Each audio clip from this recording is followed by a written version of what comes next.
Pemirsa, Komandan Kodim 0101 BS Letkol Infantri Hasandi Lubis mengajak oknum masyarakat di Kabupaten Aceh Besar yang selama ini menanam ganja agar dapat beralih untuk bercocok tanam tanaman produktif lainnya seperti jagung atau kopi.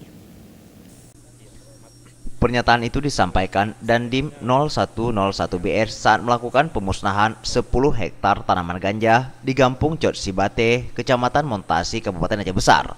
Menurutnya, penyebab masih banyaknya masyarakat yang menanam ganja disebabkan cara pikir dan sudut pandang masyarakat untuk mendapatkan keuntungan yang lebih banyak tanpa memikirkan dampak yang akan dijalani jika ia berhadapan dengan hukum, baik diri maupun para keluarganya jika nanti si pelaku tertangkap aparat.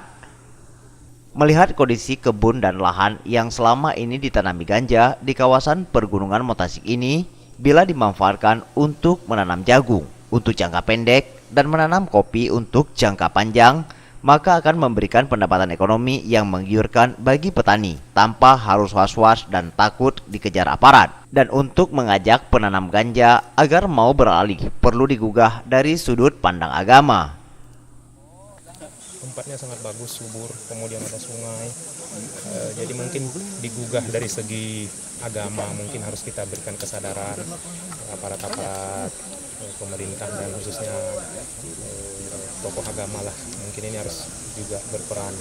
Karena kalau tidak ada kesadaran itu memang pikirannya praktis terus, memang lebih gampang memang ini. Tetapi kan semua yang gampang itu kalau mudaratnya bagi orang banyak kan balasannya bagi kita nanti di dunia dan akhirat itu tidak bisa terbayangkan.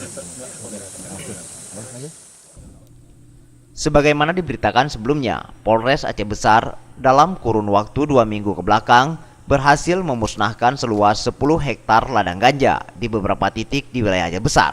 Dan hingga kini, polisi masih memburu para petani dan pemilik ladang ganja tersebut. Tim Liputan, Aceh TV.